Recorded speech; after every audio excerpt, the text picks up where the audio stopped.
Greetings, brothers. Welcome. Today I'm going to try and break down my recent tournament performance. We went 4-1 and we played 5 games. 1 against Thousand Suns and Demons and Urgle, 2 against Drukari, 1 against Harlequins and Craftworlds, and 1 against Knights plus Ad Mech. I've got photos from all the games. I'm going to talk secondaries, strategies, primaries. We'll try and step through all the games, all the decisions I made, and how I managed to lead my Blood Angels army. And do you know what? We'll start by breaking down my current army list.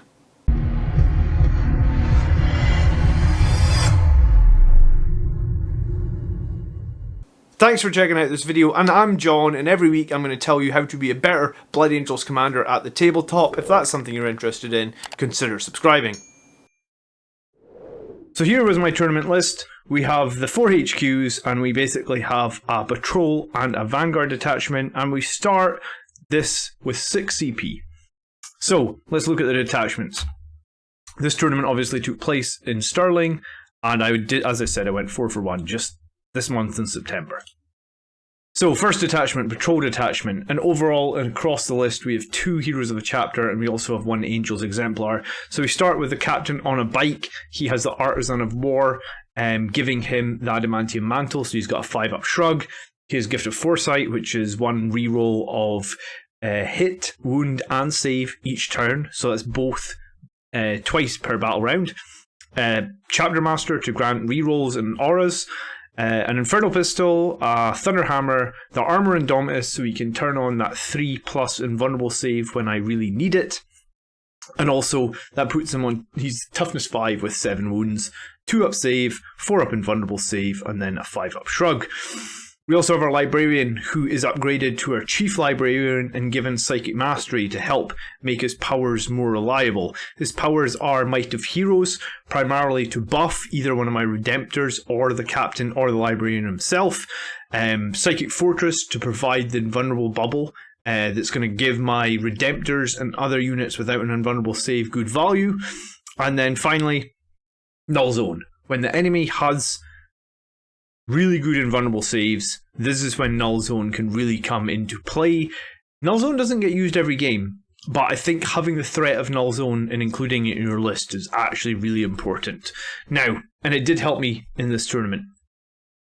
Moving forward, for our patrol detachment, we have 1 squad of troops, and they are infiltrators. These are Phobos troops. I love the Phobos troops because of guerrilla tactics. We use them as a scoring unit. Occasionally, because they're infiltrators, we can use them for some deep strike denial, but mainly they are going to score secondaries for me and move around the map quite a bit. Elites, we got 7 Sanguinary Guard, 4 axes, 3 swords, and an Infernal Pistol, so the rest just rocking the Angelus bolt guns. Axes, I think, are better right now because you get to wound more reliably, but swords are better if you have Null Zone, because with Null Zone in turn 3 from the Assault Doctrine, your swords are on -4, really means that there's very little chance with a Null Zone being cast that the enemy are going to be able to save or save reliably. We then have the Vanguard Veteran Squad, all with jump packs, all with storm shields, 5 of the lightning claws, and the sergeant has a thunderhammer. In this detachment we have 1 attack bike with a multi-melta, and we have the whirlwind, and the whirlwind is primarily here to suppress units. We can use it to get rid of like chaff units, but primarily is going to hold our backfield objective, and it is going to suppress enemies, so that means that basically they can't fire Overwatch, and if they do end up charging me, I will still be able to fight first. And then on to our Vanguard detachment. We are a Primaris Chaplain on a bike with Mantra of Strength and Iron Resolve. This puts him on 8 wounds with a 6-up shrug, and with a Mantra he can essentially give himself an additional attack and additional strength, so he'd be on strength 7, and he can make his Crozius 3 damage as well. Now, sometimes I go after Litany of Hate, because I usually run the Chaplain with the Vanguard Veterans, so giving them the option to reroll all their hits in combat, especially with so many Lightning Claws, is also really good, but it gives me some options. We also have our Tech Marine, and he's been upgraded to Master of the Forge, so he will be repairing a flat 3 damage every turn, and if I have a vehicle around, he's going to awaken it to give it an additional +1 to hit for its ballistic skill. In Elites, we have 5 Blade Guard Veterans, all armed with a standard bolt pistol, the Mastercrafted Power Sword, and the Storm Shield, and these guys are really in the list probably to score Oath of Moment, but if left unchecked will do a lot of damage. We also have 2 Company Veterans, and they are one with Chainsword, one with Lightning Claw, and both have Storm Shields. Again, kind of a scoring unit. They will either score me Engage, they'll score Retrieve Victorious Data, and they'll be reasonable survivable with their Storm Shields. We then have 2 Redemptor Dreadnoughts, both with Storm Bolters, so that you can shoot them in combat, Onslaught Cannons to get rid of hordes, and those Macroplasma Incinerators, which I think are just generally always the right choice. It gives them versatility to basically kill enemy armor, and or they don't do bad against horde-based lists either, because if the enemy have large squads, they'll probably cap out at their 6 shots. You're going to probably make 6 kills, bearing in mind it is strength 9, it is -4, and I believe it's 2 or 3 damage if you overcharge it. Obviously, I usually have the Chapter Master around, and with Wisdom of the Ancients, it can be pretty safe to overcharge these. These are 1 plasmas. I don't mind overcharging at all, especially when the Redemptors have 13 wounds. Fast attack in this detachment, we have another attack bite with a multi-melta, and then we have 3 Inceptors, and these are bolter Inceptors. But strength 5, -1, 1 damage bolter Inceptors, with Descent of the Angels or with some other stratagems, usually do pretty well against basically regular infantry T4 or below, so that's kind of the role of the Inceptors within this list. That leaves me 6 command points, and we come in at 199 points. Sorry, 1,999 points. So let's go have a quick overview of what I played against. And the final position for our team was 4th place, and our team actually beat 1st place, but I had victory against both 1st and 2nd place, and my solo loss at the end there was against 3rd. We had victory over the Thousand Suns and Chaos Demons, quite a solid victory. We had victory over the Drukari, very close game. A victory over Harlequins, which was another solid victory. Another very solid victory against the Ad Mech Knights. And the final game against Drukari was... the score looks worse than it was. I think there was a 15-point swing to the Drukari player based on secondaries, and based on the fact that I just didn't out-obsec him in 1 turn, which basically would change this game into maybe 73-82, and then with a tiny little bit of luck, we'll talk about it. I am kicking myself that I did not go 5-0 at this tournament, and it wouldn't have mattered. I think our team would have still finished 4th, but it was a very good introduction back to competitive play. So, let's talk about my game plan as a whole for this tournament. So we know the Whirlwind is going to hold the backfield. It's probably going to be pretty safe. It's probably going to be obscured.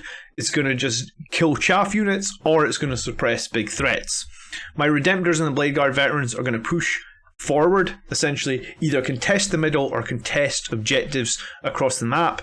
The Redemptors are obviously going to be backed up by that by the Tech Marine, and also my Librarian with a jump pack will be hanging out with them to begin with and granting them the invulnerable save from Psychic Fortress.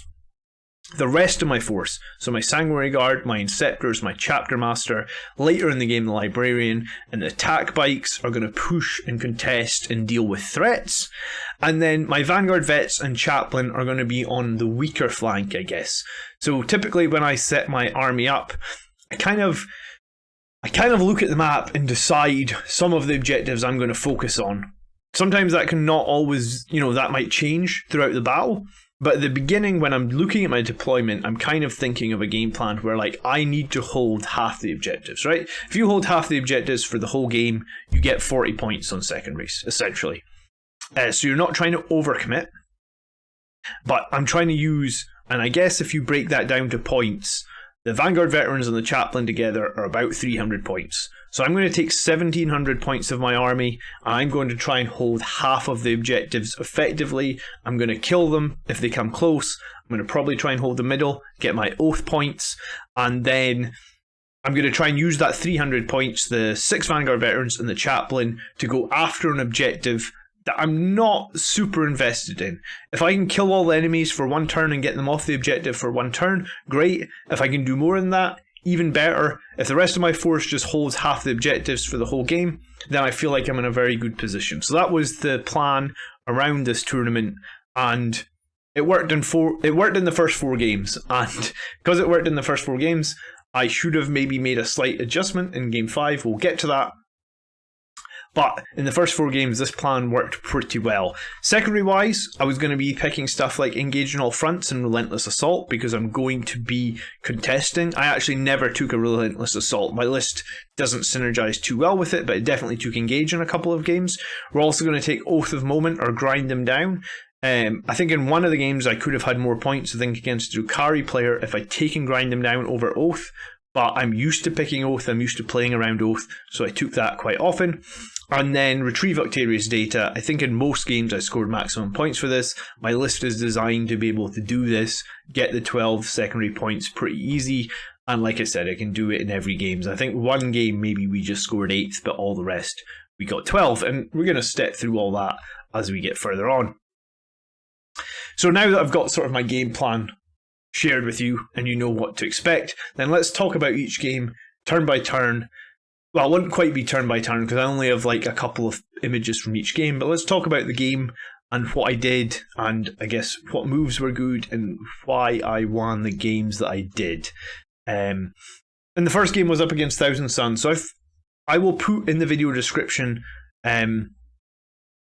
a link to the document for this tournament, and if anyone wants to contact me in Discord and actually see the enemy's full army lists for these, then they're available. I can get them for you. But what I've done in the threats column on each of these slides is mentioned basically every unit that they've got in the game.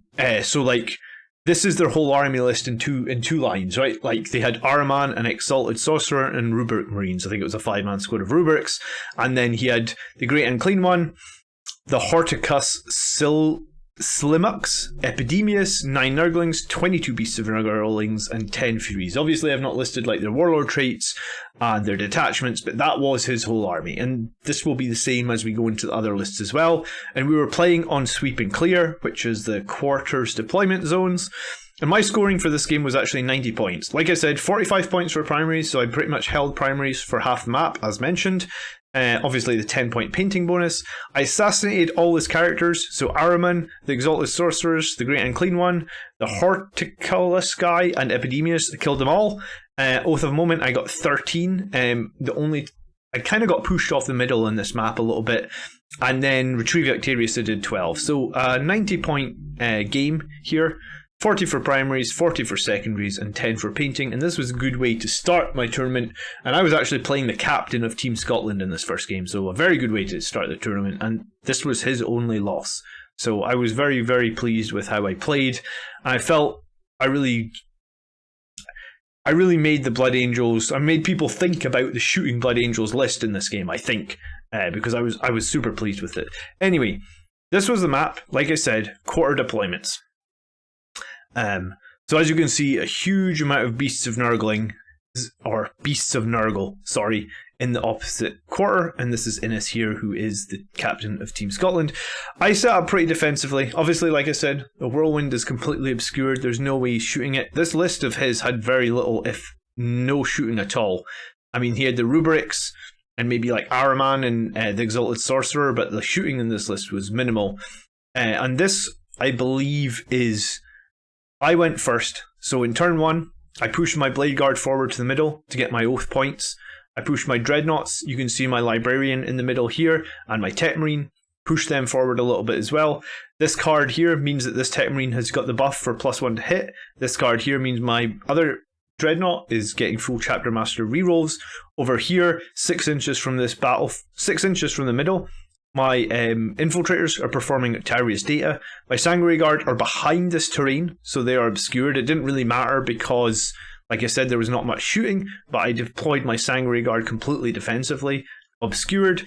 And in turn 1, I actually took my Chaplain on a Bike and my Vanguard Veterans, and I jumped over towards this objective. I would have liked to been on this objective, but I just stayed purposely behind it so that there was no way he could make a turn 1, sorry. There was no way he could make a turn 1 charge on these guys. So by preventing him making a turn 1 charge on these guys, it meant that I could suppression fire the big squad. He had 3 squads of Beasts of Nurgle. I think it was an 8, a 7, and a 7, which makes the 22 that he had. So I figured if I suppress the front squad, then my Blade Guard veterans are free. Like they're going to fight him first if he makes the charge on me. That way I'll hold the middle, I'll keep my points, and I'll push on from there. Unfortunately, I think he had so many smites and stuff that the Blade Guard veterans did actually all die here in turn 1 anyway. Since then, I think I've changed my list. I'm now going to be running Soul Warden on my Tech Marine because I think prevention against mortal wounds is pretty useful. And I did actually play Armour of Contempt on one of these dreadnoughts that got focused with mortal wounds later in the game to give it that 5-up shrug. But I mean, the second you spend 1 CP one time on an Armour of Contempt, would you not be better just running the Warlord trait to give you an aura of the shrug for the entire game? So it was a KG start for me, and this is kind of how I play a lot of games, right? KG start, like don't give anything away. The only thing that was really at risk here was the Blade Guard veterans, and I guess they did die, but sometimes in my games, people have to choose. They go after the dreadnoughts or they go after the Blade Guard veterans, and it's, Blade Guard veterans left unchecked, like I've mentioned before, can do a lot of work, and we're going to come to that. Dreadnoughts left unchecked with the Tech Marine buffing them and keeping them in full profile, and the Chapter Master giving them some rerolls and Psychic Fortress and everything going on. And typically I might have Heroes one of the Dreadnoughts as well to give it toughness 8 and additional attack in close combat. The additional strength from Might of Heroes really doesn't affect Blood Angels, Dreadnoughts when you're it doesn't affect Redemptors where you're already hitting on strength 14 on your claws. But this was my setup for turn 1, and yeah, he nuked the Blade Guard veterans pretty hard. He pushed Beasts of Nurgle into the middle to try and get me off Oath. He moved out this way towards this objective, but sort of stayed at distance, which presented me like a difficult decision in turn 2. Are we going to go for this? Because at turn 2, like I kind of have to be on 2, especially when he's pushed me off the middle. So I think I only scored 5 for primaries in turn 1, and I caught back up later in the game. And over here on this side, he's got Chaos Furies contesting this. I think he had something hiding behind this as well. I think, it was Nurglings hiding behind this. So I thought, and he also had a Great Unclean One, which you can't see behind this this large piece of terrain. And one of the things that he had with the Great Unclean One was that he was going to be able to resurrect one Beast of Nurgle from each squad each turn if they were within 6 inches of the Great Unclean One. And the Great Unclean One can do some healing as well with his Psychic. So that was kind of the strategy. He was going to flood objectives with these beasts. He was going to try and stranglehold you, I think was one of his secondaries. And yeah, that was how this game was set up to go. And obviously he's going to dish out Mortal Wounds with his 1000 Sun detachment. And I think in turn 2 he put his Ruberic Marines over on this objective as well to try and obsec it away from me. So yeah, he was going to basically be on 4, and it was going to make my life very difficult. So the next screenshot I have is a couple of turns later in the game, and you can see my Blade Guard had been removed from the middle. We have 1 Dreadnought left, but he is on full wounds. My Infiltrators had moved across. You can see over here they're now performing data, so this screenshot I guess would be turn 3. Because it would have taken them a couple of turns to get across here. It could even be my veterans that perform data, I don't remember. On this objective right now, what I'd done, and what was actually kind of critical to winning this game, was when my Sanguinary Guard jumped across onto this objective, and I think they charged these Nurglings, I purposely daisy chained them back so that there was one very close to this objective. He wasn't quite on it, but he was super close to this. So because he had this other squad, and I believe this was a Rubic Marine here, because he'd pushed his Rubics up like this, it meant that I used my Heroic Intervention with my Sanguinary Guard, brought them back onto this objective, and I believe managed to get additional movement towards the middle. So the Great Unclean One, he was hiding behind here. We managed to jump in with the Chapter Master and the Sanguinary Guard. There's a couple of them still alive on the other side of the wall. We killed the Great Unclean One, and we killed that Simulux guy as well in a single turn. I did pay for that. I think I lost my whole Sanguinary Guard. But at this point, Araman and the Exalted Sorcerer are very close to my Chapter Master, and he's kind of completely free.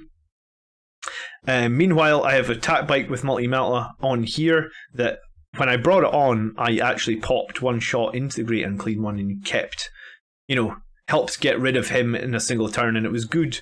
It was good to be able to use the Sanguinary Guard to jump over here and clear, making themselves almost seem like not a threat. heroic intervene 6 inches back this way and then consolidate this way, so that basically like they were able to make like a super easy charge into the Great Unclean One. And this was a pretty big play in this game. Meanwhile, my Inceptors came down, and I think they already killed one squad of Chaos Furies. We charged in to kill this last rubric. My Librarian felt strongly enough that he could now leave the one Redemptor. So one Redemptor is still hitting on 2s with the Tech Marine basically buffing it.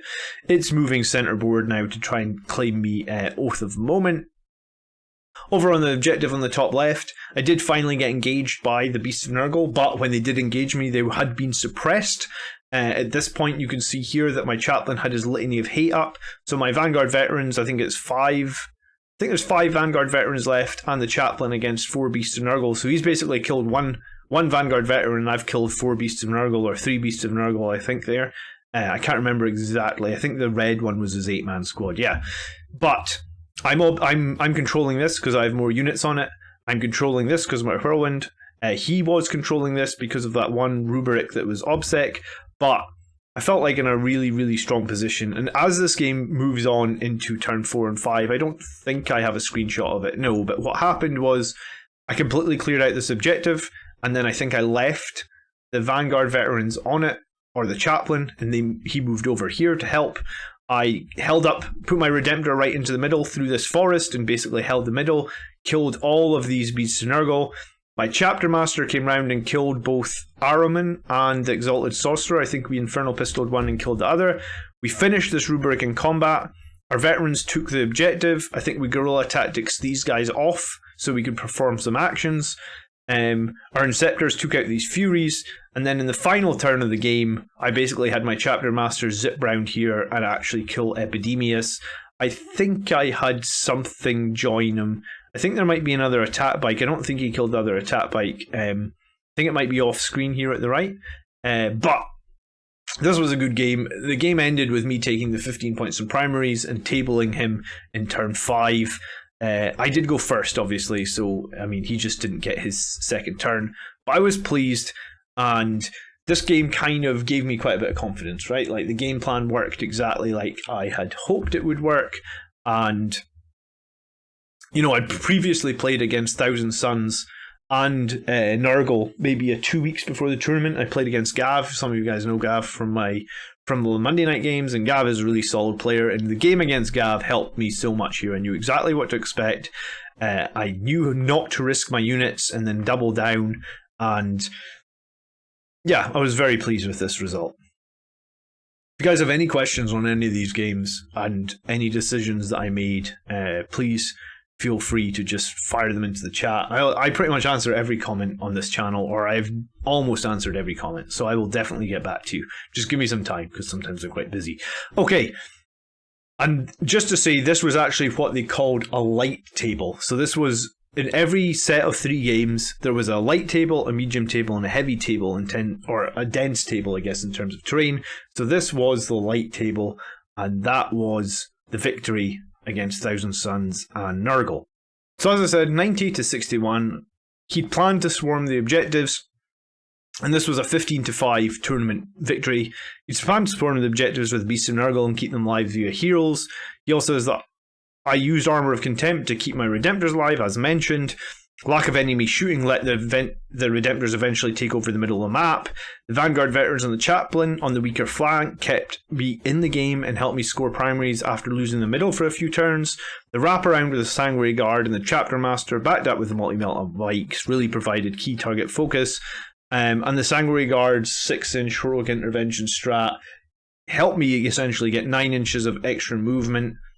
That kind of made my charge against the Great Unclean One like a 5 or something. I think I actually rolled a 4. So any other distance and it would have been a failed charge. So the Heroic Intervention strat was well worth its weight in gold here. Okay, let's move on to game number 2. And this was against Drukari. And this is the first time I've played Drukari in 9th edition. I kind of know a little bit about them, and I'd done some Math Hammer on them before, but first game against Drukari, they had 6 Raiders with Dark Lances. Inside the Raiders, and I think basically almost all of his troops except the Hellions were inside Raiders. He had 25 Cabal Warriors with blasters, 1 blaster every 5. He had a succubus, he had 5 mandrakes, he had Drazar, he had 15 incubi, he had 18 witches. Obviously, witches are obsec, and they all were with the combat drug Adrenalite.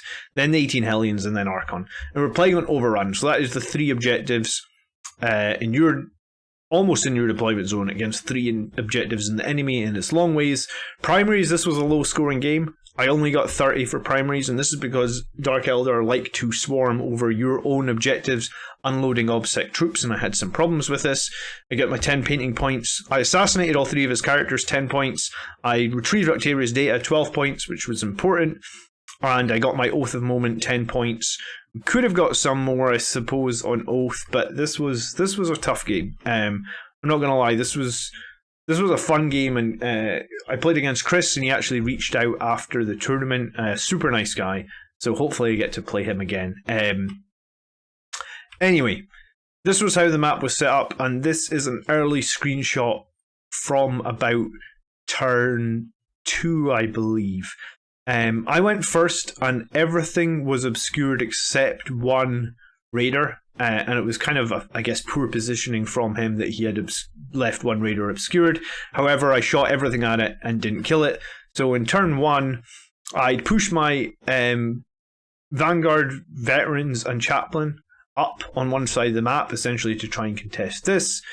He hadn't left much available for shooting, so I think my whirlwind may have just shot a raider in turn 1. This character here is something that I believe I engaged him over here. He had a pre-game move. I think he had about 9 Hellions here. You can see them dead on the side of the board. I think I killed most of the Hellions, but the character, or the 1 Hellion, got away. But we dealt with him later. And then this must be turn 2, actually, because the one thing I said was, in every game I reserved both my attack bikes and my company veterans. This comes in at 9 power level, and this cost me 1 CP. So every game I was starting with 5 CP. So yeah, he was shooting at the whirlwind to try and get rid of it. That's why the Sanguinary Guard are sitting on this objective as well. And this objective actually got moved. You'll see it got moved a little bit closer to this wall in the next screenshot. I can show you right here. It's real close, because I actually had my chapter master and the bike on this objective, and the idea was that I was going to make sure that I always had 2 units on objectives. So if he did this and he unloaded like 1 or 2 troops onto the objective, then I would still try and hold it. My Redemptors took a little bit of damage from the Dark Lances. Obviously they would. Psychic Fortress and Might of Heroes are cast here. You can see these up. We also are buffing our Dreadnoughts again to make them very survivable. The Sanguinary Guard were waiting here. I knew there was going to be some sort of scrap in the middle with Incubi and all this. So I figured, again, my Blade Guard would try and get the middle points. And I think this provides a difficult choice for the enemy, right? Because they're going to want to kill the Blade Guard, because the Blade Guard are going to score me 2 points per turn if they just sit here in the middle. And maybe it means that it's difficult for them to focus their fire on the Dreadnoughts. I think the Dreadnoughts survived a little bit longer in this game. He unloaded 9 witches up here, and these witches ended up charging my chaplain. My chaplain survived like 4 rounds of combat against the witches. I was actually really impressed. And then the witches ended up falling back from him. So, but I believe the succubus or something came out and slaughtered these Vanguard veterans. So maybe, I feel like against Dark Eldar, and this is why I'm thinking I might change my list a little bit, Vanguard veterans and the chaplain really have to commit.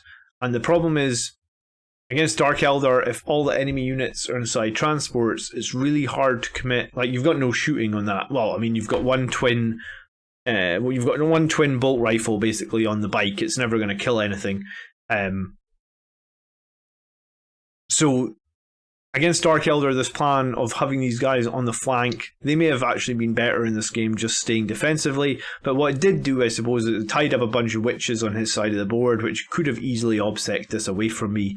So I guess I was kind of happy enough with that. Now, if we move into this game then, as you can see, the witches, I just couldn't get this chaplain onto the objective. That would have been nice, but yes. So we end up just holding this objective here with my one guy. My attack bike's still sitting on this objective, and most of my force now is over on the right. He did managed to kill one of those dreadnoughts. But my Blade Guard survived. There was one guy left with one wound after all these incubi and the Desire piled out of this raider. Now my Sanguinary Guard come out of cover and we fight, and the great thing about this melee here means my Sanguinary Guard are going to be middle of the map to score Oath of Moment. Now, in most of my... Earlier in this game, I showed you a screenshot where I have 2 units on every objective, right? Bear in mind that this objective moved. So we were playing by intent, and the reason that we knew it moved, and this is a good example of why it's good to play by intent, was I told Chris, I said, I'm moving my Chapter Master here, he's going to be on this objective along with his attack bike. And the reason that I said that was because, like, if something did happen, like the objective moved, then it's clearly stated that I had put 2 units on this objective. So let's say this Dark Lance was able to shoot this attack bike off. I'm like, oh shit, I've now lost this objective, and primaries are going to be really difficult. And the same thing goes, like, when I put my Blade Guard veterans here, I said, like, I'm putting my Blade Guard veterans here. I measured from the back guy, because they were like behind this wall, I think, and I was going to advance them. And I said, like, from the back of the back base, if I go forward, he will be within 6 inches of the middle, so I will start scoring my Oath of Moment points for doing this. And I guess a good thing to say is, like, always have 2 units on objectives, because if there's only 1 unit, the enemy can destroy it. And also try and play by intent if you can. If you're playing fairly, I guess. I did just hear about some bad experiences from Andrew about that at the LGT, but in this tournament, everybody I played against was really good, and if somebody had forgot something, then we were also very willing to discuss that or see if it was, you know, if it was stated that you were playing by intent. The people were very, very good. So yeah. So anyway. I guess at this point I'd left this objective. We got into this massive melee in the middle. There was his characters hiding. I think there was one behind here. This raider had now moved and was touching this and was blasting every turn. I think this raider had a squad of guys inside with those dark lances. This was his mistake though, and this is kind of what cost him the game. He held this objective here with just one... it's not an incubi. I guess it would be I think it was just one Cabal warrior, right? So as much of a waste of firing the whirlwind is as at one guy, me shooting this and killing, like, he had another character around here. That character could have easily been on this objective. Like I said, he was hiding. I guess he was hiding from my dreadnoughts, but I feel like there's a position here you could have probably been touching this objective and been obscured, and this wouldn't have given me this play. So I was able to shoot my whirlwind, kill this one guy off this objective, and basically swing the primaries towards me, which was very important in the game against Dark Eldar because the game was so close. Now, he'd actually picked Grind Them Down, sorry, in this game, and he scored 0 points for Grind Them Down. So if he'd picked any other secondary that he could score, he had 22 units, I think, and I had 14. So Grind Them Down, I think, was going to be a tough ask anyway, you know, for this list, but I guess because he had so many little units of like 5 guys in each raider, I was able to focus down and kill units completely and prevent Grind Them Down scores. So this play here of killing that one guy with the whirlwind and then basically preventing any Grind Them Down took me the victory. I guess maybe I got lucky in that this chaplain on a bike survived probably much longer than he should against, I think it was a squad of 9 or 10 witches. And like I said, at the end of the game, the witches end up falling away from him. But, you know, my Sanguinary Guard were obscured until they were needed. I'm trying to hold all 3 of my own and contest one sort of weaker, like I mentioned. And then later in the game, so this would be now, I believe, turn 5, I have... My infiltrators were in this building at the beginning of the game, so they had come out and just secured this. The Tech Marine had kind of just stayed behind, so we had a couple of models on that objective. My Inceptors had moved up here and stole this primary. This Redemptor with 10 wounds left was moving around. He just charged and killed a character behind this, which was trying to hold this objective. My attack bike whiffed its shot on this, and I believe I placed it badly. This attack bite could have been dead center of the board and could have got me 2 more points for Oath of Moment.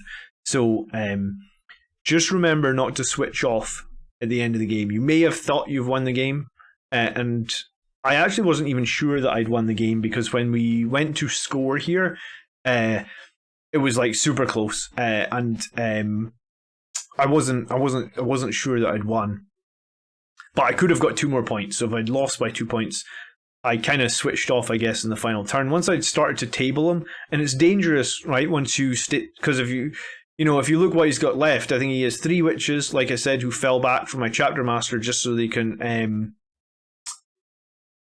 obsec this. If I'd run out of time on the last turn here, I actually had 35 seconds or something, and so if I'd had like another minute or 2, maybe, because I looking at this now, I realised that I could have heroically intervened here, and I could have had this guy better positioned. So like I said, it was my first game against Dark Eldar.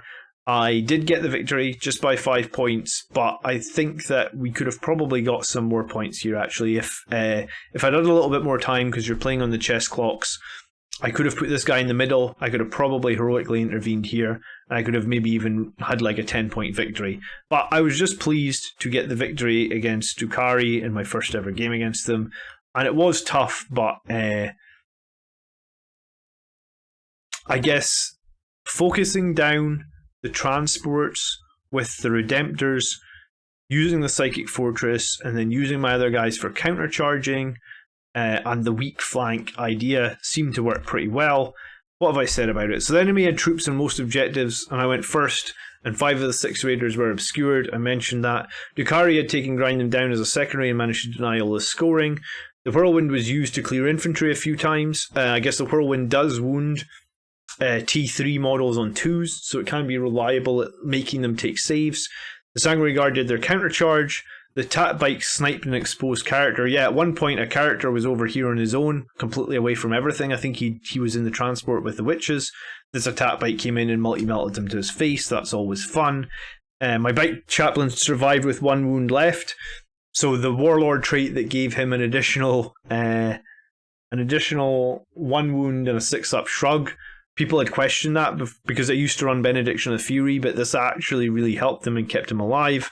The Inceptors were like one of my MVPs for the tournament. They were coming down, they were moving around, they were performing Roctaria's data, they were scoring me engage on all fronts, not on this game, but in other ones. And also, against toughness 3 enemies, those assault bolters do a ton of work. And then 1 dreadnought ended up in the deployment zone, killing the enemy characters and masking the assassination points. Yeah, you talk about dreadnoughts sometimes on the live stream that they are slow. Well, this dreadnought, I believe, started maybe obscured around here. He moved up, he took this objective, he moved across the whole battlefield. And I guess that's the advantage of having the 2 dreadnoughts with the Tech Marine keeping them healthy. This dreadnought's still in full profile, 10 wounds. I don't know if I can see how many wounds that Drukari transport is, but if I remember correctly, it was super low. It was lucky to stay alive. So at the end of the game there, it was only a 5-point victory. Could have been a 7-point victory. A heroic intervention, a little bit of luck. It could have been a bit more. So it was a solid game against Drukari, and in some ways maybe almost too solid, because in the next game, my final game against Drukari later in this video, we'll talk about how I lost, and we'll also talk about how I could have won. But I was super pressured at this point, actually, because my chapter master was over here, I think, where the chapter master reroll thing is, and he had something on this objective, which was obviously needed to die, and I was so out of time, and like I looked over at the chess clock, and it was like 35 seconds left, and Colin was here as well. Colin was like, make the charge, make the charge, make the charge. And I was like, Colin, shut up. I've got 30 seconds left. I know what I'm doing. But yeah, we made the charge here. I think I could have maybe made a charge up here as well. But yeah, I was just so pressured on time. So this was a cool game. Chris was definitely a cool opponent. And yeah, hopefully gives you some thoughts for fighting Drukari. And I guess one of the main things to think about is, because he deployed 3 raiders on this side of the board, that was why my infiltrators decided to sit under this objective and obsec this. Remember, when you talk about obsec, you just need one model to be touching the objective, and then everything that you have on the model, like if the enemy put obsec troops on the model and you have a single obsec guy but 5 other units, as long as you've got one obsec on there, then it balances out and it's down to who has the most models. And I was kind of confident that, like, raiders are fast, but they're not that fast to steal this off me. And even if they do try and steal this off me, I got Sanguinary Guard here that are going to heroically intervene. So the reason that I put my infiltrators under here and obscured was basically so like my dreadnoughts and my tech marine could sit here. And I actually had an option to heroically intervene with my tech marine, and I chose not to. This was just a firstborn tech marine, and he's okay. If it had been a Primaris tech marine, maybe I would have heroically intervened. And I think that's one of the changes I want to make to this list, because the Primaris tech marine is pretty badass in combat. He gets about 8 attacks, and he can do a lot of work actually against toughness 3 enemies. So another cool game, a cool victory, and this was on the denser terrain map. So yeah, this was one of the tables that was set up as dense. Doesn't feel that dense when you look at it, but more dense than the one that we played against Thousand Suns for sure. Alright, into game 3 then, and that was Harlequins plus a detachment of Craftworld. And his list again was 10 Sky Reavers, 5 Star Weavers, 25 Troupes with fusion pistols, which I think are basically Melta pistols, 10 Warp Spiders, a Shadow Seer, a Troupe Master, a Spirit Seer Psychic, and a squad of, I think it was 5 Dire Avengers. So the main threat here was going to be like the 10 jet bikes and the 5 Star Weavers. The Star Weavers were all full of, I believe it was the Troupes. The Warp Spiders were doing Retrieve Octavius data, and I think the Troop Master was with the jet bikes, and this was up on Scorched Earth. And I did really well on this map. We took 95 points, which was almost maximum. 97 would be the maximum that I could achieve. Of course, because I keep taking Octavius data, and that caps at 12, meaning that the max I can get is 97 out of 100. But primaries 45 of 45, obviously the 10-point painting bonus, and then engage on all fronts was 13, Oath of Moment was 15, and Retrieve Octavius data was the full 12. So just a couple of turns where we weren't quite engaged in all 4 board quarters, but I think engage was the right call here. I figured he was going to be fast. I figured he was going to do a lot of damage with the Star Weavers, so I was going to need to engage them because they have like basically shuriken, catapults, and melty guns. I was only slightly familiar with Harlequins. I've played Craftworlds a few times on stream. Kev usually runs Craftworld, but Harlequins, I didn't know too much about them. I just knew that they had those fast mobile jet bikes, and turns out there's actually a stratagem for 2 CP. You can pay on the jet bikes to give them a 3-up invulnerable save for a turn. So this game was on a dense map again. So actually the Craftworld player, he picked this map, and it was Scorched Earth. So that is an objective here, here, and here. And here, here, and here.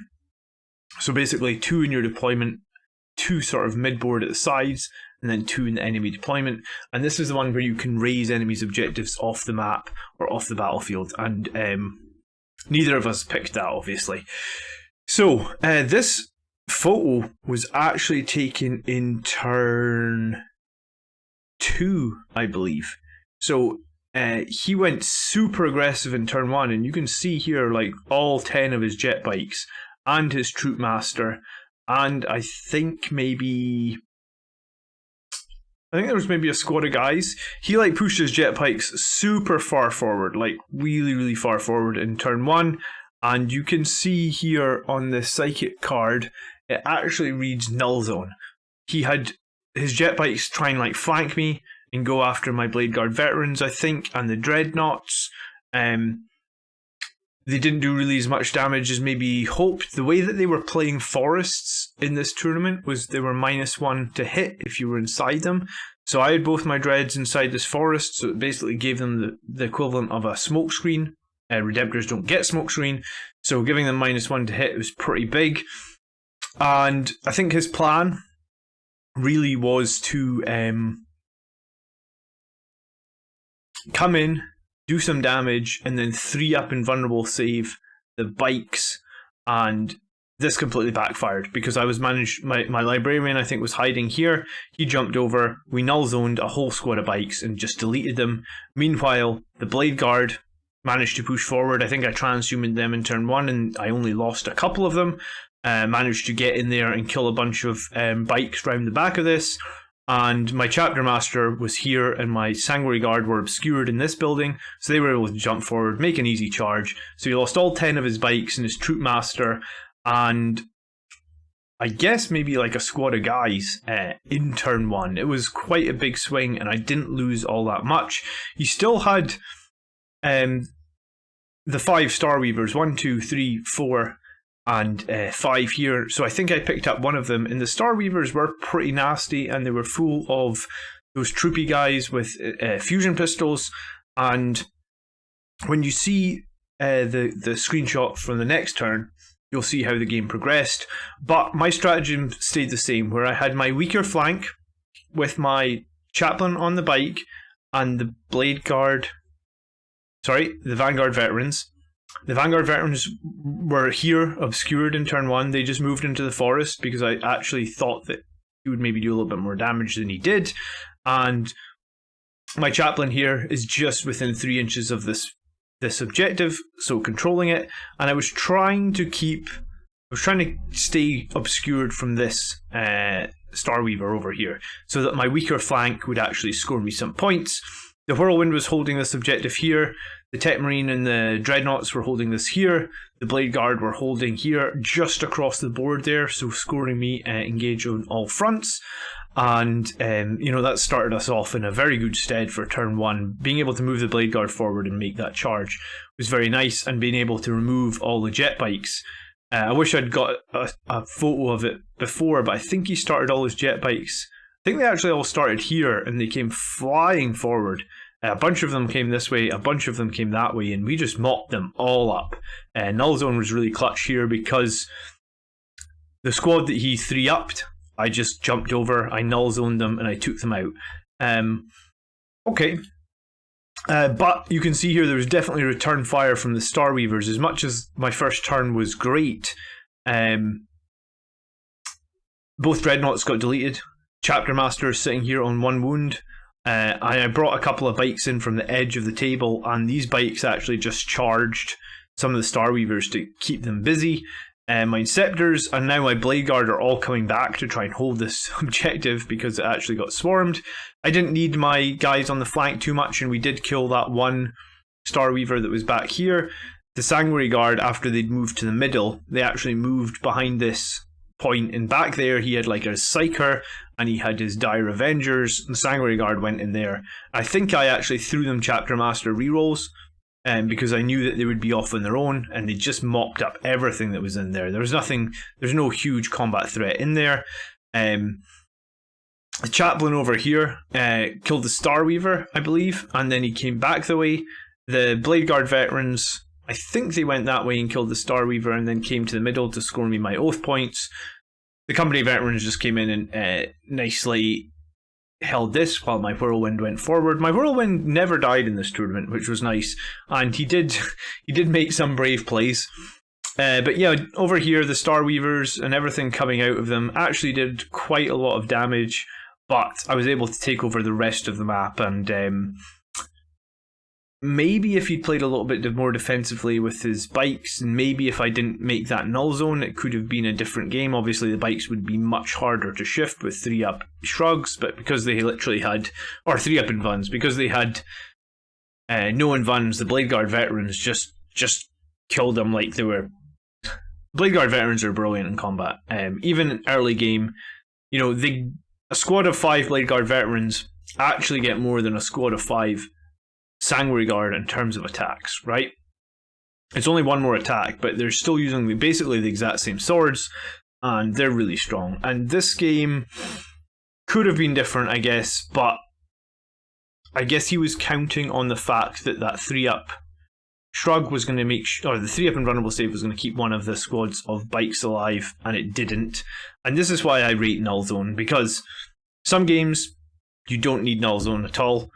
Some games there's never a good opportunity for it, or you can't get the librarian into position. But sometimes, he had to pay, I think it was 2 CP to give those bikes that, and I just instantly countered it with a psychic test that I passed on a 6, which is pretty reliable casting on a 6. And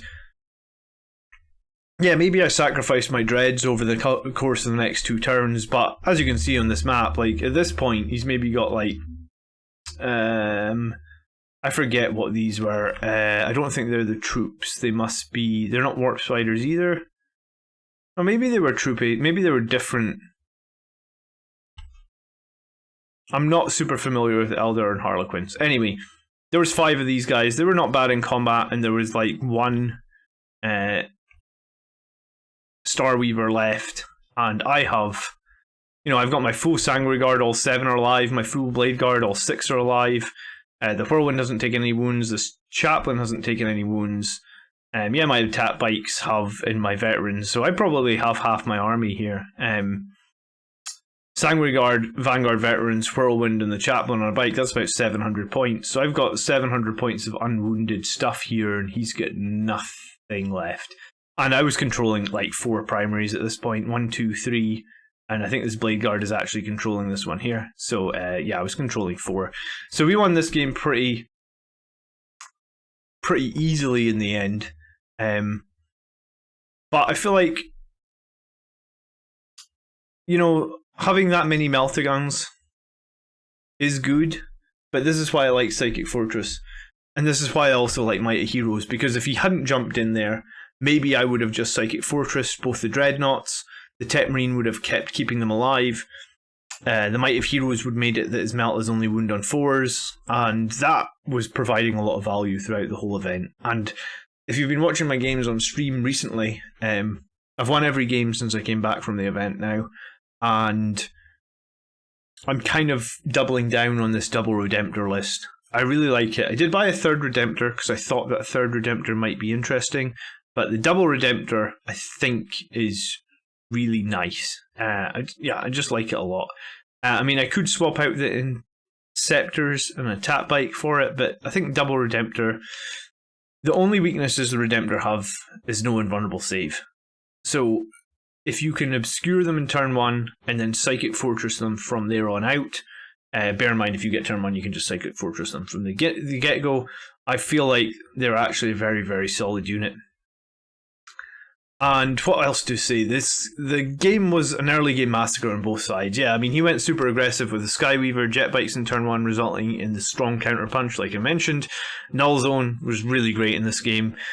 Both Dreadnoughts died to the fusion fire, but with a 5++, they survived long enough for me to take complete control of the board. Yeah, the mobility and the punch of the Starweavers, filled with guys with fusion pistols, can be very nasty, and it was. And in this corner of the board, it did do a lot of work, like Chapter Master on 1 wound. I don't think my Chapter Master died the whole tournament as well, but this was I think this might be the closest. No, in the next game he was on 1 wound as well. And the Blade Guard veterans with that transhuman shrugging off the Melt of Fire in the early game and shrugging off like a bunch of the shuriken cannons and whatever else guns that the jet bikes had. They're not called jet bikes, they're called Skyweavers, was also really, really strong. So that was a fun game on a dense map. Alright, game 4 up against the Ad Mech, and this list was also Ad Mech plus Knights, 17 Cerberus Raiders, 2 Scorpius Disintegrators, the Celestial Knight Castigator, the Knight Perceptor, 3 Armiger Warglaves, a Tech Priest Injasir, 5 Secondaries Vanguard, and 5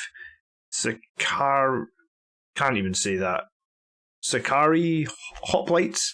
I only have a few games against Ad Mech in 9th. I've only had a few games against Ad Mech since I returned to the hobby, but fortunately I played Gav a few weeks ago, and Gav is a very, very solid Ad Mech player, and we played on stream, and he gambled and got turn 1 on that stream, and yeah, he destroyed me. So having been destroyed recently by Cerberus Raiders, by Skitarii Vanguards, etc., etc., it put me in a pretty good situation for knowing what to expect. The map was Vital Intelligence, and that is the one where you perform the data intercept. It's a 6 objective map, and like I said, we were on the same table as we just previously battled on. You can see here, the objectives here are here, here, here, one here. I believe there was one just off this photo. I guess this was a crap photo, fail, and one here. So, primaries also went full primaries on this game. Bring It Down, we killed all his big stuff. He said that he was giving up 16 points for Bring It Down if we killed everything, so went for Bring It Down. We also took Oath of Moment. Wasn't so sure about Oath, but the way I figured it was, I'm going to have to kill his big knights and his warglaives, and he's got tanks there as well, so I'm probably going to be able to kill 1 per turn, so that's going to give me 5 points.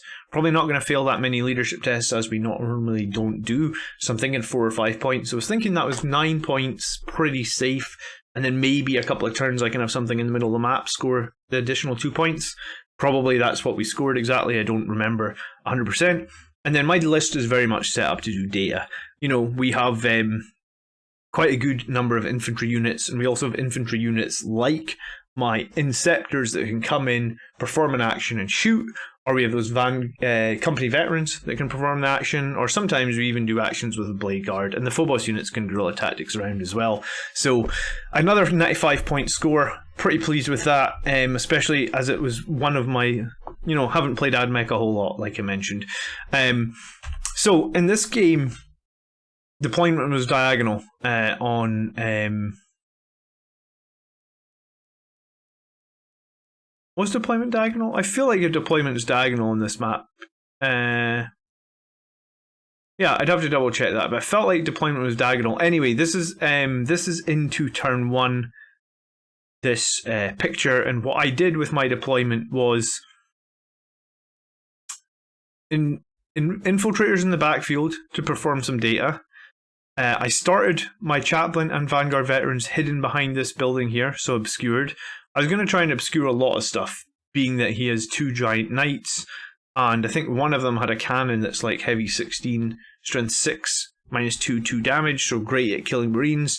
The other had like the really nasty battle cannon, which I believe is D6 damage, and he can pay 1 CP to get the full 6 shots, which is pretty scary.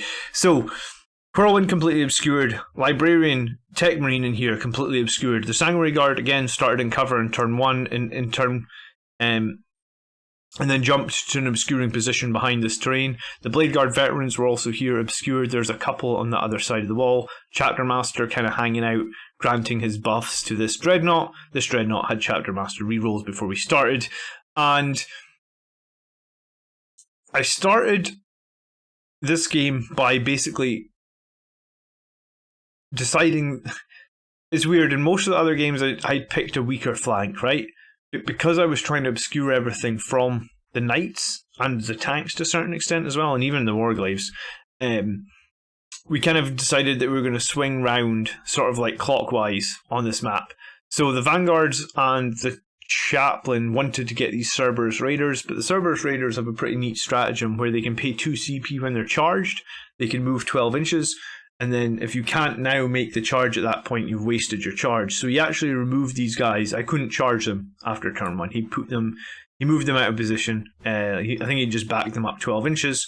So I did control this objective, but I did lose the ability to kill this unit.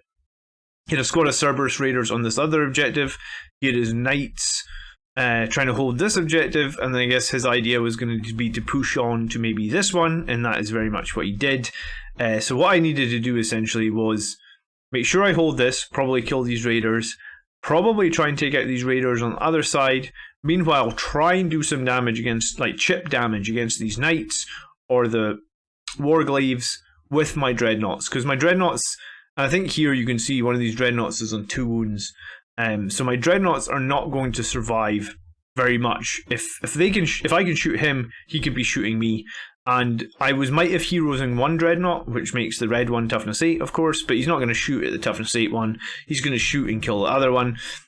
Sometimes might have heroes actually does provide pretty good value dependent on the map and stuff, but where I needed to be to get line of sight on him, he was going to have line of sight on me. So, tough game for the dreadnoughts. But what I liked about this map was my whirlwind was going to be able to hold this objective pretty much indiscriminately. Like, there's no way he's killing the whirlwind, right? He did have a little bit of indirect fire, but not enough that it was going to bother me. And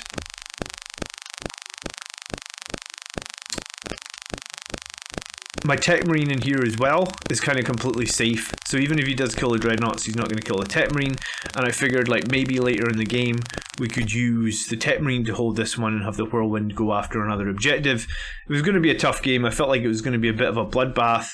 And the points, I obviously, in terms of killing each other, he probably killed just as much as me.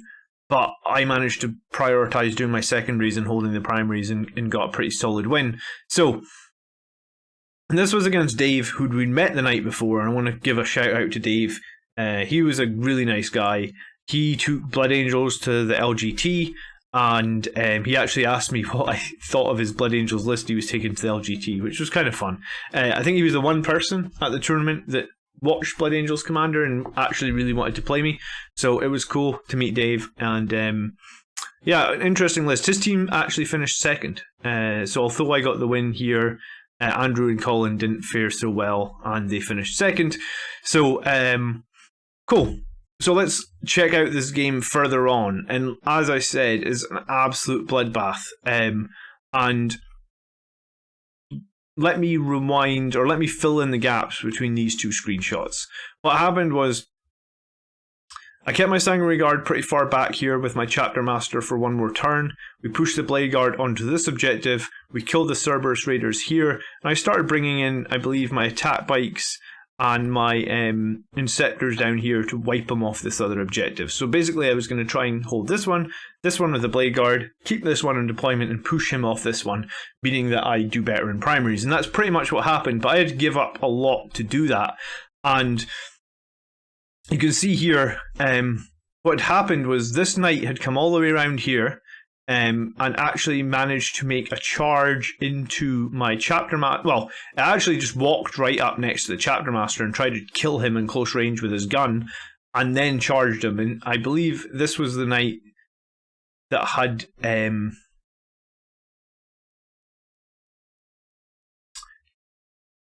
a flat 6 damage, like it's a chainsword, right? I'm not all that familiar again with knights. I don't play them in my meta all that often, but we ended up using Armor Indomitus, and the Chapter Master survived on 1 wound.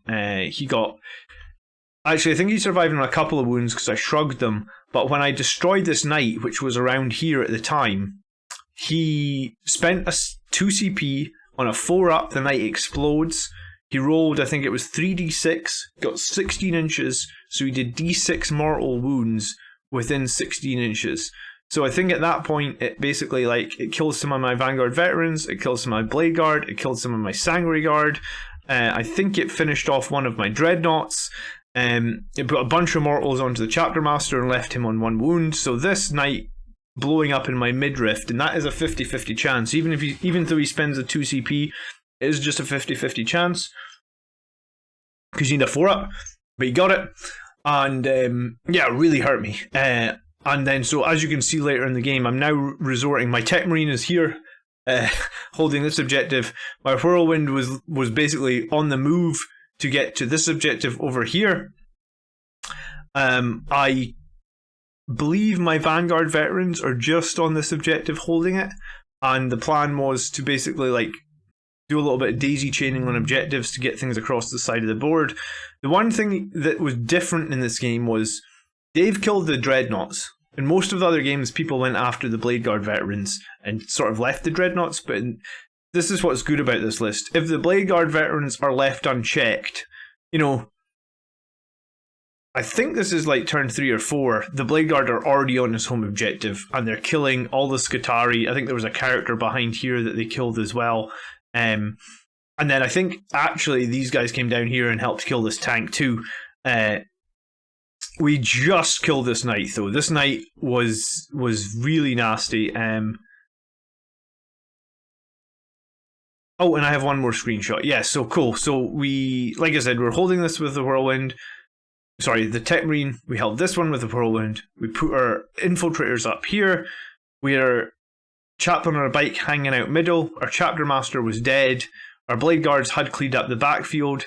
The Vanguard veterans over here were actually now doing retrieve Octarius data. The 5 Sanguinary Guard that were left were going to kill off this tank, and he had 1 Ward Glavy left, which he was trying to use to kill my chaplain in the middle to deny me my oath points, and also to give him assassinate. So, an absolute bloodbath of a game.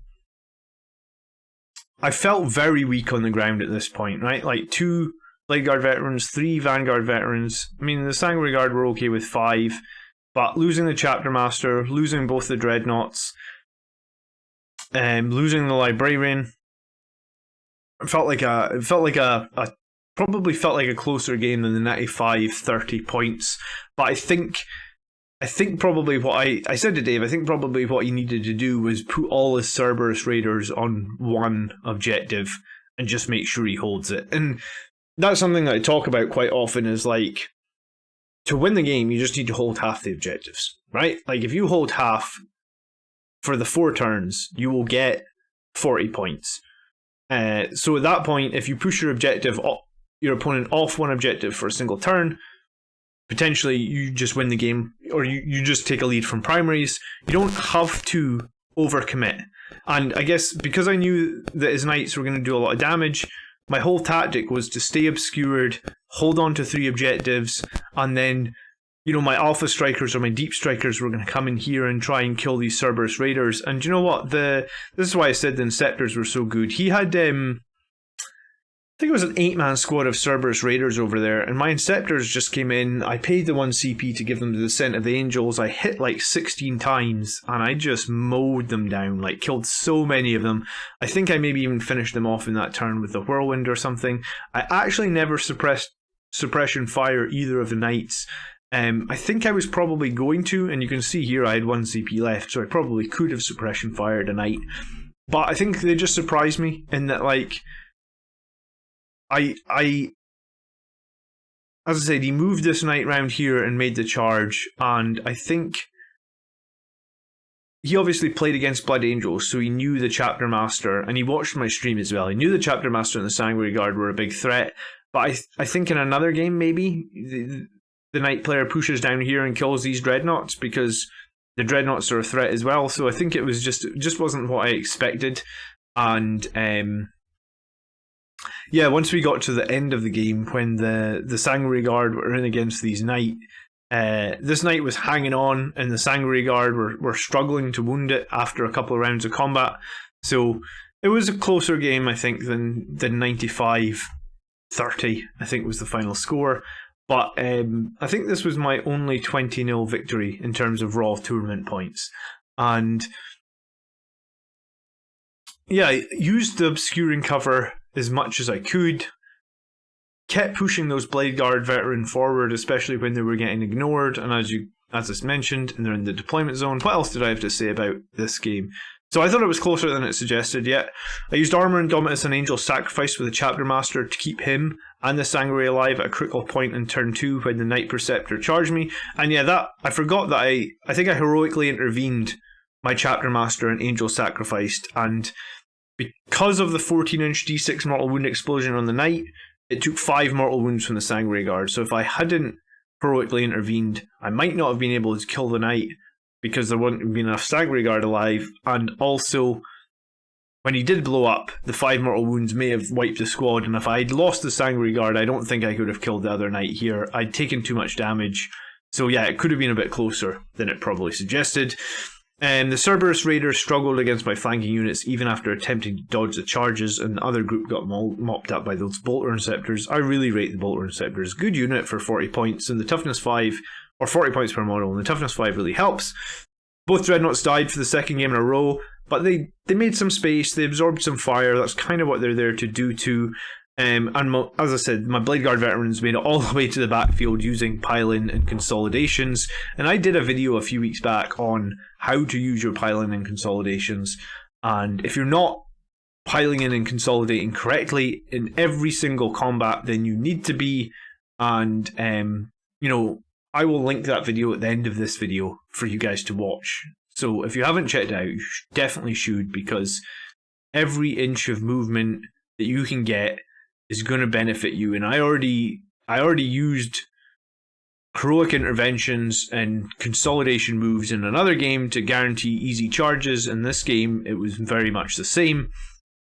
And I felt this terrain layout actually didn't give me a great platform to surprise the knights, because there's this obscuring piece here, and there's these obscuring pieces here, but there's nowhere I can kind of sit my Sanguinary Guard. I ended up sitting them here, and they actually got charged around the corner by the knight. I kind of wanted a place that I could get the Sanguinary Guard a little bit further forward than this position here, and they'd be safe. But this was what they'd called one of the denser maps, and the game worked out in the end. It was a fun game. It was another good victory, and I was feeling pretty confident going into my last game, which was against Drukari, and I guess this is when shit hit the fan, literally speaking. So I want to mention as well, in this team tournament, every single round, you were basically allowed to pick one opponent for your team. So one of your team members got to pick who they played against, and in all 5 games, I'd said, I don't want to pick. I let Andrew and Colin pick. They were the tournament veterans. They were going to be getting the wins. So I let them pick and said, just give me whatever's left. I will fight whatever. You guys know me. I fight till the last Marine, literally. I will do the best I can. And I'm going to say they let me down here, because I got drawn up against Drukari again. And this was a Drukari player that played against Blood Angels. And straight away, in hindsight, I made a big mistake, which we'll talk about and hopefully you can learn from. But this list was like super similar to last Drukari list, right? Same 6 raiders, all with dark lances. This time he had like Trueborn with they have some gun blasters, I think, that are very similar. He also had Calbolite warriors with blasters, 15 odd incubi, 15 odd mandrakes, succubus, archon, drazar, Hecatrix, and then some reavers. So it was very similar, and we were on battle lines. And I kind of did bad on primaries. I should have scored at least 40. Like, getting less than 40 hurt me a lot here. And in terms of other secondaries, I could have had a couple more on engage.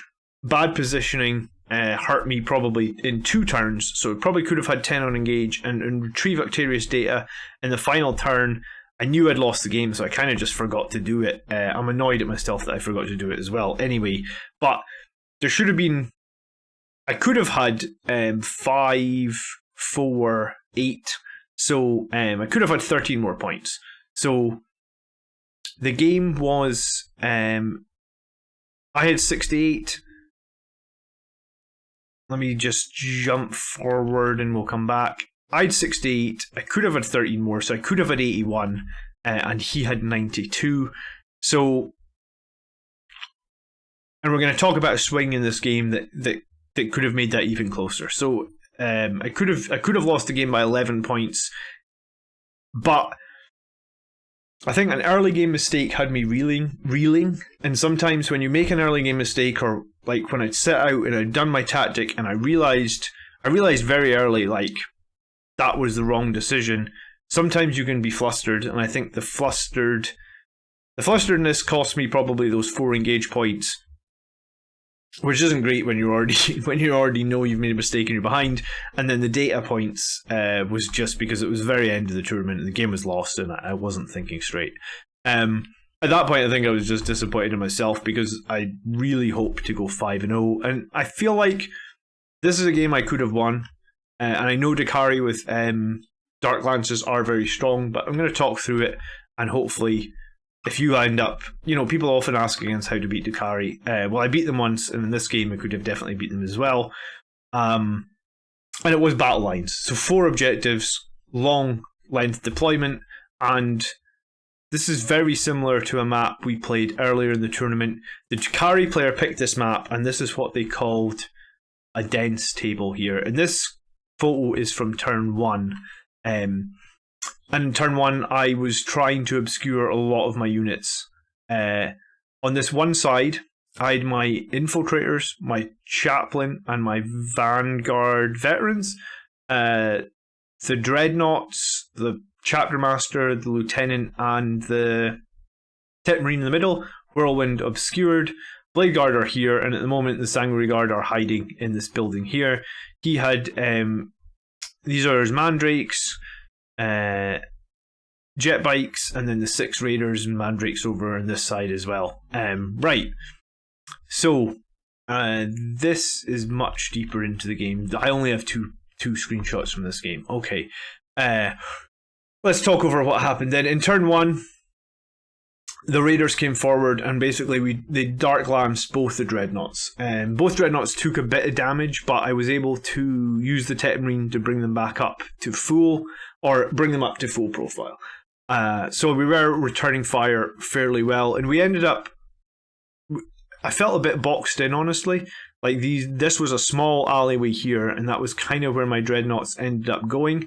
I feel like that was probably the wrong approach, and my deployment here was kind of the wrong way around. I should have had my Blade Guard and my Sanguinary Guard on this side, but my plan was to get the Blade Guard and the Sanguinary Guard behind this big bit of terrain, make easy charges out, kill stuff on this objective. But what I really should have done, if that was my plan, I needed to have my infiltrators over here as well, because I needed to be able to obsec this objective, because with all these raiders full of models, he's going to be spitting out stuff, right? And the amount of stuff he spits out means that if I don't have obsec troops there, I'm not going to hold this, and I need to hold half. So on battle lines more so than other maps, there's only 4 objectives, so just double down on holding 2, and if one of them is going to be contested, in this case it would have been number 4 over here, my OBSEC unit, and I only have one OBSEC unit in this army, they need to be in range of that objective 100%. So, because the only way he can OBSEC that off me then is if he has more models on the objective, and I have really good fighty models here, like Blade Guard veterans, Sanguinary Guard, my chapter master. They can all fight really well. We can angel sacrifice, so we could have held this if my infiltrators had been over on this flank. So that was my first mistake in this. The second mistake I made was these jet bikes here were too juicy a target for my chaplain and vanguard veterans to resist, I think.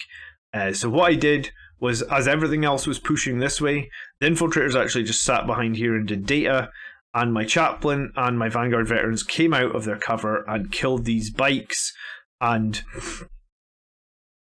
I mean, they were within range to contest this, but it didn't really matter because he had a ton of OBSEC stuff, and he had a ton of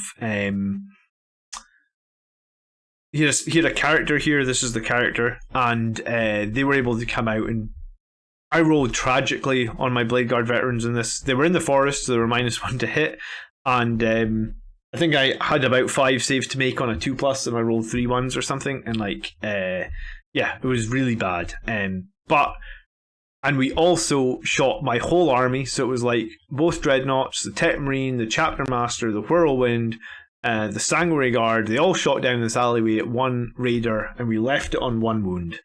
And these 2 terrible saves in turn 1, and leaving that raider on 1 wound. And we actually we rolled the number of shots on one of these plasma cannons and got a 1, and we re-rolled it into a 1. At this point in this game, like, I don't ever like to blame the dice.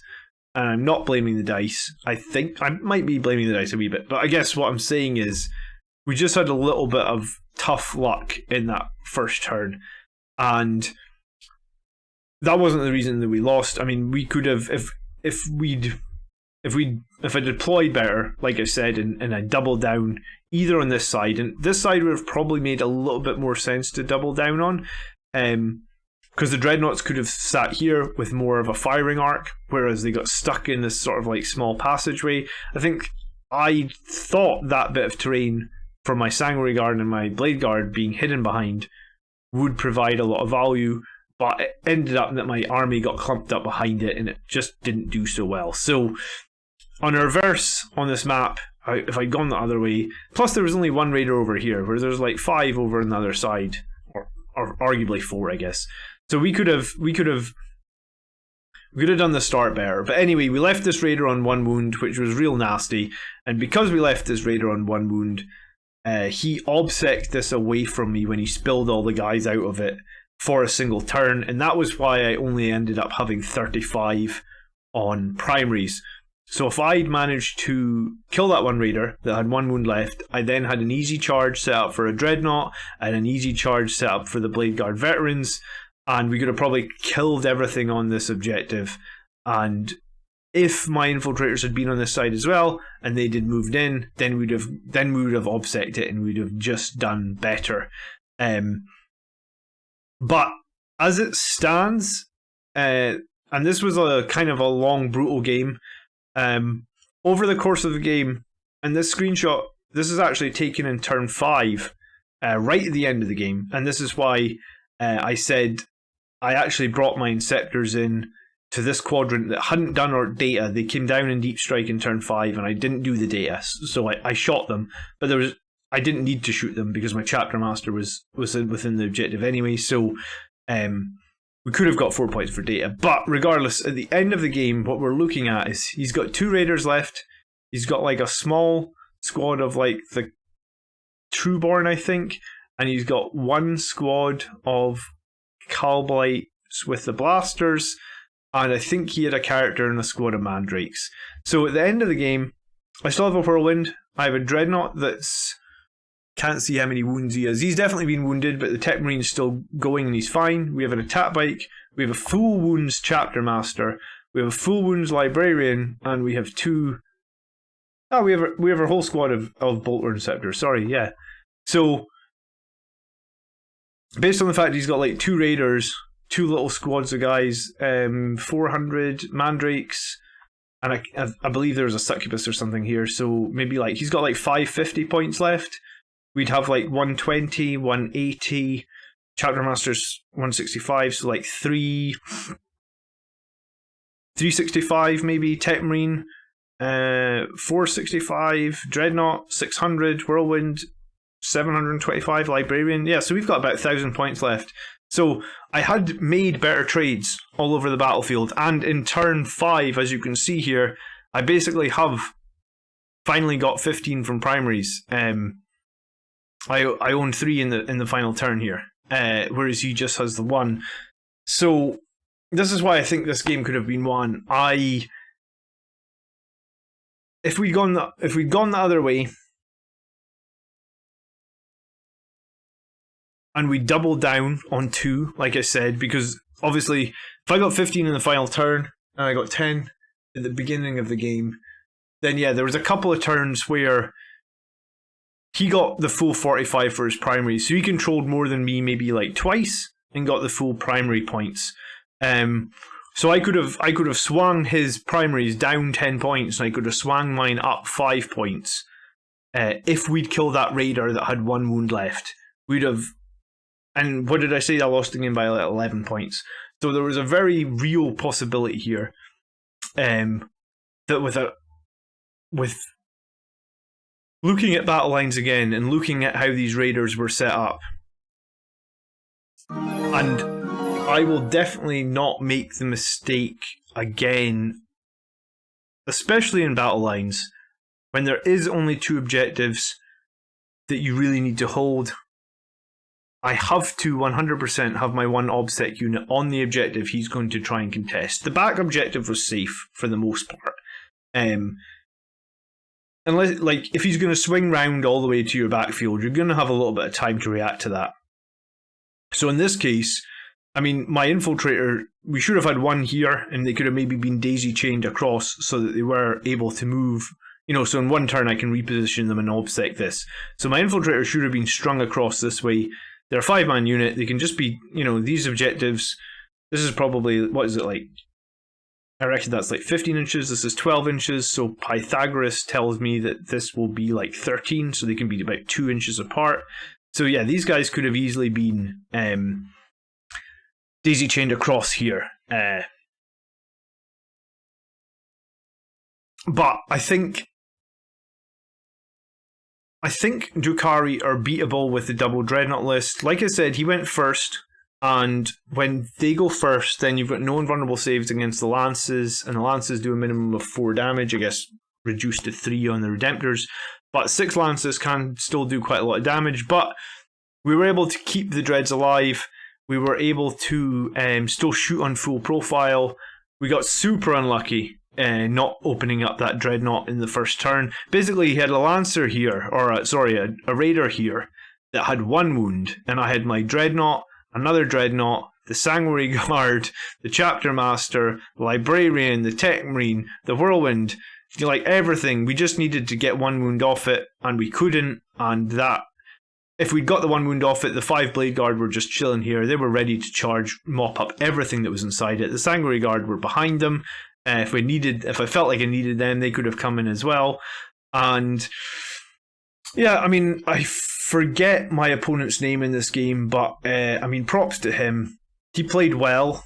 I guess the mobility of the Lancers or the Raiders is very difficult to deal with. The Incubi are horrific. Like, they do so much damage. They're great at killing Marines. They do 2 damage a turn.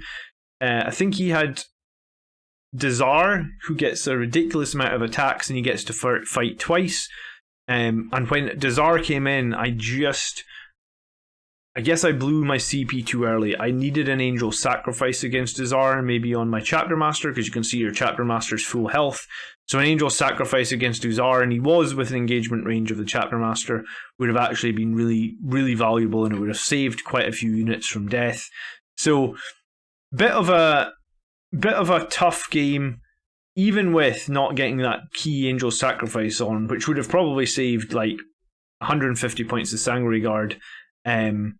Which at that point, if I'd kept my Sanguinary Guard, I think I could have probably pushed on and got quite a few more points here. And like I said, I definitely failed on Engage on a couple of turns. The Whirlwind, I think, on a couple of turns could have just been 1 inch over here. And then a couple of times I could have just got... Yeah, the Blade Guard would have been across the side of the board if we'd killed that one damn Raider. And when we talked against Jack last week, he basically said that, like, to surround a Raider, you need about 10 models. Well, that's fine, I guess, if you have 3 squads of Sanguinary Guard and a squad of Death Company, and I forget if Jack had other jump units. Yeah, he had 10 Vanguard Veterans, so he had loads of units for surrounding. My list doesn't really do trapping and surrounding vehicles so that they can't disembark. My list usually kills things with shooting, and you know what, we maybe had a little bit of luck earlier in the tournament, so we have to take what we get. And in this final game, leaving 1 Raider with 1 wound alive, it happens, we have to deal with it. One of the guys there at the tournament that was actually in the winning team said that this is why he runs the Contemptors, because the Contemptors with the Volkites are actually pretty good against those Raiders. The Volkites, the Raiders have that 5-up shrug, or 5-up invulnerable save rather. So the Volkites, the lack of AP isn't as big a deal, because like against the plasma cannons and stuff that I'm firing against the Raiders, you're losing a lot of the AP because of the invulnerable save, and also the mortal wounds that they dish out as well help bring those Raiders down and just, counter their invulnerable save. So a tough game. You can see here that I am completely out of time. Again, I didn't feel like I played slow in this game either, but it was a bit of a big slog. But I think, like I said, like in hindsight, I know how to win battle lines. I've talked about it on stream before, how we win battle lines, and we've won battle lines against like giant Necron blobs, and we've won battle lines against yeah, I mean, generally speaking, I'm good on battle lines. I know how to win it, and I talk a lot about doubling down on holding 2 on battle lines. I think the problem came, and I remember thinking this, when I knew it was battle lines, my strategy of the Vanguard Veterans on the Chaplain on one flank had worked in the other 4 games. And I guess in some ways, maybe I was feeling overconfident because the chaplain and the Vanguard veterans ended up being super exposed over in this side on their own, and they killed a few jet bikes, and then a few bad rolls there, and they just got absolutely hosed. So I guess one thing I sort of said to myself when we were deploying, I'm going to stick with the same tactic because I've won 4 games in a row, and I think that alone maybe makes me think that, like, although you've maybe won 4 games in a row in a tournament, you need to look at the map and you need to think, how do I play this map? Is there a specific way that will help me win this game, regardless of what's happened in the games before? Just look at it with some fresh eyes, and hopefully that's pretty insightful.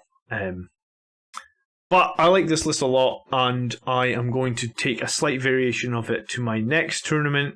Hopefully we don't get shot off the table by some sort of crazy Ad Mech list at the next tournament, but we'll see.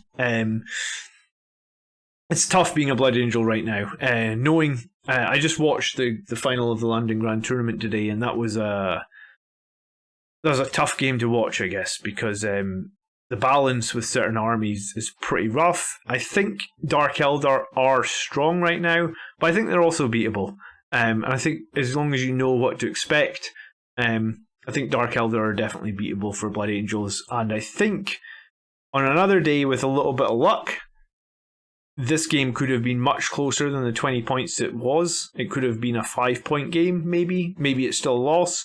But I think if I go back and had to play this game over, and I played the map more, I think 100% we could have actually got this win. Okay. What else did I want to say? So I went second in a struggle to conceal the Dreadnoughts. So they did take pretty decent damage from the Dark Lances. And then I left that Raider on 1 wound after shooting my whole army at it, which kind of resulted in that 10-point swing, a -5 to me and to him in turn 2. Against Drukari, aim to hold the objectives with 2 units. I talked about holding objectives with 2 units earlier in this video, and also contested ones, you need to have something OBSEC there, or you're just going to end up losing points, and this hurt me, and I'll not make that mistake again. I also said the Vanguard Veteran and the Chaplain were too exposed. I should have either played them more defensively, held their charge for a turn or something, and waited for a better opportunity, because they were just too exposed. And he also had rotating mandrakes. I think he had 3 units of them, and it made me scoring Arctarius data very, very difficult. And like I said, I didn't score the full points for that in this game. And the game was finally swinging my way in turn 5.